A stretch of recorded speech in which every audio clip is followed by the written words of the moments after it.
네, 잘 묵상 나누셨어요. 히브리서 5장부터 7장까지 이 부분, 오늘 7장이 마지막인데 제사장보다 탁월하신 그리스도를 드러내는 마지막 장의 오늘 7장인데 5장부터 7장이 전체 스토리이기 때문에 이 부분을 좀 다루고자 해요. 청소기를 집에 하나 정도 구비하시죠. 네. 그냥 뭐 되는 대로 사 이렇게 할 수도 있겠지만 하실 때 우리가 생각하잖아요. AS 되나? 이게 가격 대비 괜찮은가? 뭐 비슷한 가격이라면 뭘 사고 싶어요? 좋은 성능이 좋고, 뭐 다 좋은 거, 이렇게 탁월한 거, 나머지 것보다 뭔가 뛰어난 거, 요거를 선택할 거 아니에요. 히브리서를 기록할 때 똑같았어요. 그리스도를 드러내야 되는 거예요. 그 탁월성을. 그래서 그리스도 선택할 수밖에 없도록 만드는 거 하는 것입니다. 그래서 총 4번에 걸쳐가지고 천사, 모세, 여호수아, 제사장, 첫 언약보다 더 탁월하신 그리스도를 드러내므로 이제 그리스도 선택할 수밖에 없도록 유대인들에게 이제 이끌어가는 거죠. 오늘 이제 5장부터 7장을 다룰 텐데,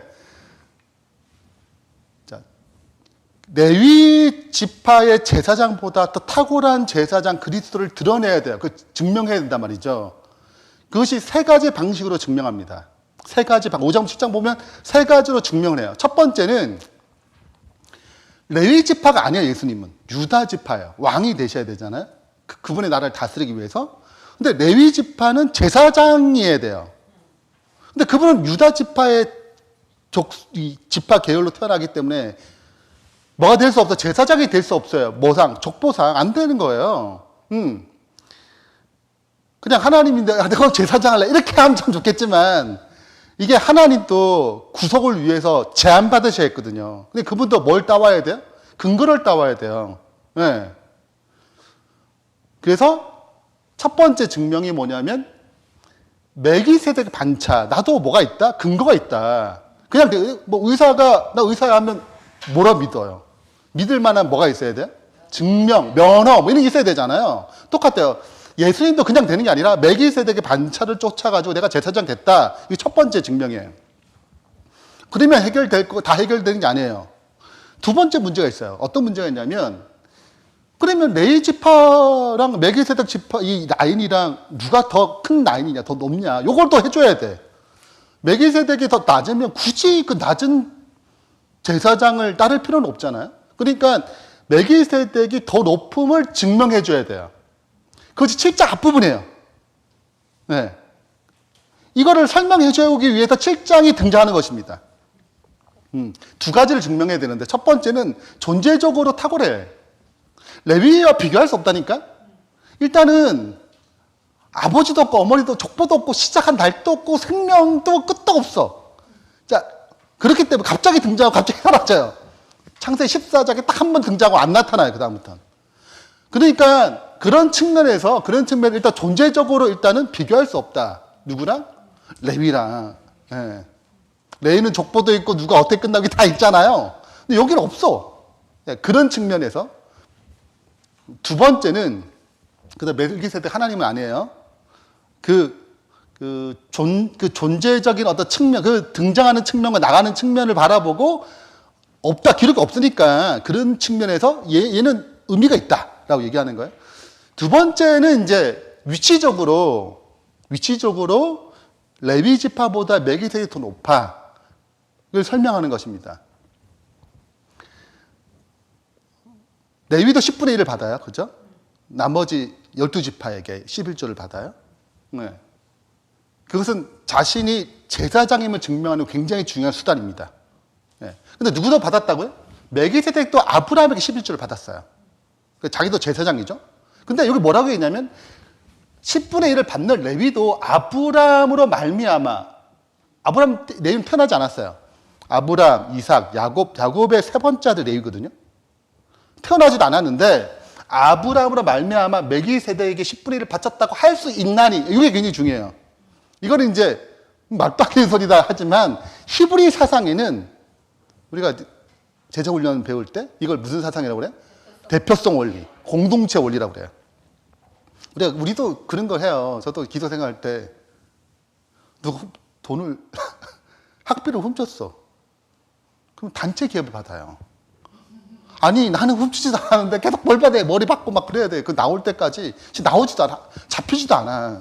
그냥 하겠어요? 다 숨겼지? 근데 그 한 사람의 죄가 누가 하는 거야? 나도 똑같이 영향을 받는 거예요. 아간 한 사람의 죄가 이스라엘 전체에 실패로 돌아간 것처럼 똑같아요. 이 한 사람이 뭐로 여기는 거예요?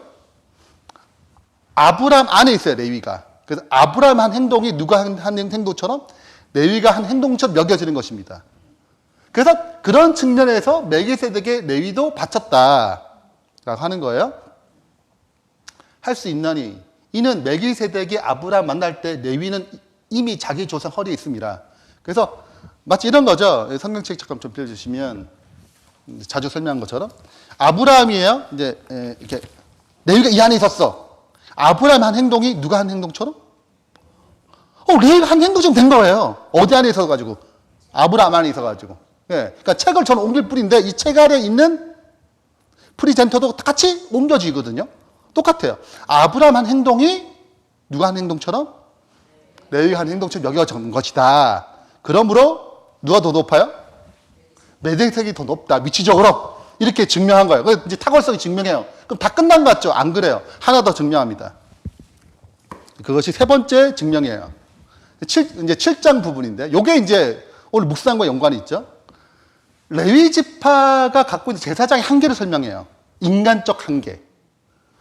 그러면서 예수님이란 분이 제사장은 얼마나 한계가 없는지를 설명하는 방식으로 증명합니다. 자, 그걸 세 가지로 설명해, 세 가지로. 자, 첫 번째입니다. 첫 번째는 온전하지 못해요. 자, 레위는 옛 언약, 즉, 첫 번째 언약을 기초해서 제사장이 됐습니다. 근데 이 첫 번째 언약은 우리가 이제 8장부터 10장 공부할 텐데, 일단 연약하고, 무익하고, 폐해요. 이게 문제가 없었으면 두 번째 언약을 줄 필요 있어, 없어요? 없죠. 첫 번째 완벽하면 또 만들 필요 없잖아요? 그러니까 첫 번째 문제가 많아. 그래, 온전하지 않아. 이건 예표적 제사장의 한계예요. 그래서 뭐예요? 온전하지 않아요. 온전치 않은 계명에 의해서 탄생한 제사장의 한계입니다. 근데 그리스도는 온전하신 분이에요. 그렇기 때문에 더 탁월하다, 더 낫다 이렇게 설명합니다. 두 번째는 죽음의 문제예요. 제사장이 왜 숫자가 많냐? 계속 죽으니까 자꾸 채워 넣어야 돼. 다른 사람 대체해야 돼. 네. 그래서 죽으로 알면 항상 계속 있지 못해. 계속 바뀌어. 네. 제가 계속 있었으면 계속 목회자 하겠지만, 저도 죽잖아요. 이게 한계. 인간의 한계. 뭐 의지하지 못해. 죽을 거니까. 근데 예수님은 영원히 계셔. 죽지 않으셔요. 그래서 갈리지도 않아. 이것이 두 번째, 죽음의 문제예요. 세 번째, 제사의 문제예요. 날마다 제사를 드려야 돼, 얘네들은. 근데 그리스도는 단번에 자기를 제사를 드려가지고 필요가 없어. 단번에 끝나. 자, 그래서 그러면 그리스도가 제사장이 된 것은 우리에게 어떤 혜택이 있을까요? 이게 이제 마지막 설명하는 거야. 그래서 이렇게 탁월하기 때문에 이걸 우리가 있는 거야. 자기를 힘입어 하나님께 나가는 자를 어떻게? 온전히. 제가 얘기했죠. 5장부터 7장은 온전히 주제라고. 불완전한 것이 온전한 게 주제라고. 지난번 말씀드린 것처럼 온전하게 구원하실 수 있대요. 그래서 우리가 이 온전하신 너무 퍼펙하시고 그 그리스도를 바라보고 우리가 뭐 할 수 있다. 온전히 구원을 받을 수 있다고 설명하는 것입니다. 넉넉하다는 거예요. 네.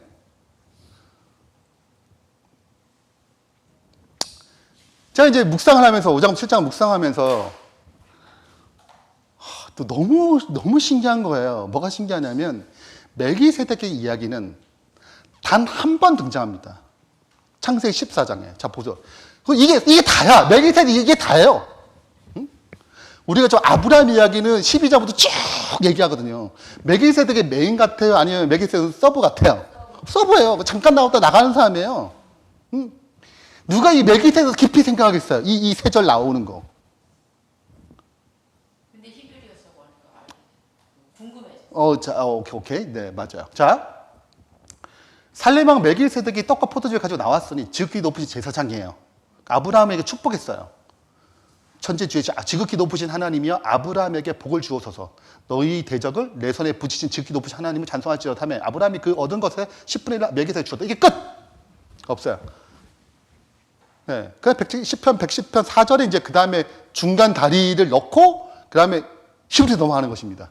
그러니까 멜기세덱은 뭐 할 말이 별로 없어. 이게 예수님 탄생하기 2000년 전 이야기예요. 근데 어떻게 보면 이 평범한 이야기가 뭐가 된 거예요? 예수님이 제사장 되는데 굉장히 중요한 사건이 된 거예요. 이거는 그냥 평범한 사건이야. 어떻게 보면, 얼마나 아브라함 이야기가 많아. 창세기 22장 같은 게 더 짜릿하지. 응? 이삭을 바치는 장면. 근데 여러분, 아브라함 얘기할 때 멜기세덱 얘기하세요? 안 하잖아, 거의요. 안 하잖아요. 아브라함이 처음 들어올 때 얘기하고, 뭐, 사라가 못 낳았대, 뭐, 이런 얘기하고, 하갈 나오고, 뭐, 이런 얘기를 하지. 야, 아브라함 얘기해서 멜기세덱, 이렇게 얘기 안 하잖아요. 근데, 이 세 절밖에 안 난 이 평범한 이야기처럼, 그러니까 스쳐 지나간 이 이야기가 하나님이 들어쓰셔가지고, 이게 그냥, 여러분, 그냥 된 것 같아. 이걸 그냥 한 것 같아. 기록한 것 같아. 이 기록부터 없으면 예수님 제사장이 안 돼. 제사장이 안 돼요, 제사장이. 이 기록 하나 없으면. 자, 그러면 하나님께서 이걸 만들 때 그냥 하셨겠어요? 멜기세덱의 마음 움직이고, 아브라함 마음 움직여서 만나게 하셨죠. 그래가지고 11절 드리게 만들었지. 제사장임을 드러나게 만들었죠. 하나님이 이 일을 할 때 벌써 2000년을 본 거예요. 이 사건 하나를 그냥 뭐 사건이 일어난 거 이렇게 한 게 아니라 이때 뭐 좋은 추억, 좋은 경험 이게 아니라 이 사건 하나를 가지고 2000년을 생각했다니까요. 그래서 탁 성취하게 만들었죠. 굉장히 의미심장하게. 그죠? 그러면 생각해 보세요. 우리가 하나님의 성령에 의해서 우리가 무슨 일을 해. 우리는 그냥 지나간 일이지. 우리 이렇게 만났네. 성경 공부합시다. 끝. 뭐 얼마나 더 큰 의미를 부여하겠어요. 좀 은혜 받았어. 도움이 되네, 신앙생활에. 근데 이 사건이 하나님 어떻게 들어서 쓸지 어떻게 알겠냐고요. 어떻게 알겠냐고요. 이걸 알았게 아브라함이 이거는 2000년 전에 이후에 예수님이 이렇게 생각했겠어요, 아브라함이? 멜기세덱이 나갈 때 야, 이게 보통 일이 아니야. 이렇게 생각했겠어요? 아니에요. 이게 하나님이 아시는 거지. 인간의 생각은 그냥 성령님이 인도하심에 따라서 이 모임을 가진 거예요. 네. 근데 이게 하나님이 기가 막히게 들어 쓰셔가지고 쓰시는 것입니다. 그러므로 우리가 생각할 게, 내가 성령님 인도하심에 따라서 무엇인가 누굴 만나거나 무슨 일을 하게 될 때 이게 평범한 일이 아닐 수 있겠구나 생각하셔야 돼. 어떻게 들어쓰시지 어떻게 알겠어? 근데 우리는 이제 어떻게 보면 그냥 가벼울 수 있어요. 근데 제가 이걸 묵상한 후로부터 내가 이게 진짜 어떻게 될지 모르는 일이구나. 하는 이걸 들었어가지고 2000년을 끌어가는 거잖아. 이 한 번의 사건이. 그래서 이제 제가 정리한 게 이거예요. 이 평범한 이야기가 2000년대 그리스의 제사장 지을 가장 중요한 이야기가 됐어요. 인간은 생각할 수 없지. 이걸 생각을 어떻게 했냐고요. 근데 하나님의 픽처가 있었던 거, 이 하나가. 네. 그러니까 우리가 하나님의 인도하심에 순종하는 삶을 살게 되면 하나님 그걸 반드시 들어서가지고 어떤 상황에 써요. 우리는 잘 몰라. 아브라함이 알겠어요? 멜기세덱 알겠어요? 하늘 올라가 보니까 그게 그런 거였어요? 이게 알겠지. 네. 우리도 그래서 하늘에 올라가게 되면 그 어떤 평범했던 어떤 만나면 생각했던 이 사건이 어떻게 크게 쓰일지 모르는 거죠. 그래서 하늘날 가서 놀라는 거예요. 이게 그런 의미가 있었구나. 이게 이렇게 가셨구나. 라고 이제 하나님의 큰 구원의 섭리를 보게 되는 것입니다. 저가 이제 나이가 뭔가 알겠어요. 오케이. 자, 그래서 우리가 이제 좀, 이 모임도 그냥 오는 거지. 좋아. 이런 걸로 아니라, 여기에 또 하나님께서 어떻게 쓰일지 모르겠구나. 이 모임이. 네. 실은 우리 선교단 모임도 처음 이제 윤상희 집사님, 김영기 장로 네 만났을 때, 지금 10년 전, 2012년이니까 무려 12년 전 이야기예요. 실은 그 모임이 그냥 성경 공부 하는 거예요, 진짜. 그게 교회를 개척하고 선교단이 되고 이런 책을 만들고 전혀 생각지 못했어요. 근데 얼마나 이건 내가 살아있는데 드러난 거잖아요. 근데 드러나지 않은 이야기잖아요, 이건요. 이건 전혀 아브라함도 드러나지 못했던 생각들이에요. 근데 이게 기가 막히게 쓰시는 거지. 그래서 내가 내 사는 공안에 모든 걸 다 이해할 수 있는 건 아니에요. 단지 나는 오늘 성령님이 인도하시 순종하고 하나님 그걸 들었어가지고 하나님의 큰 구원의 역사인 빅피처에 기가 막히게 쓰실 거예요. 그래서 이 모임에서도 굉장히 의미 있는 시간이 아닌가라고 생각이 드는 것입니다.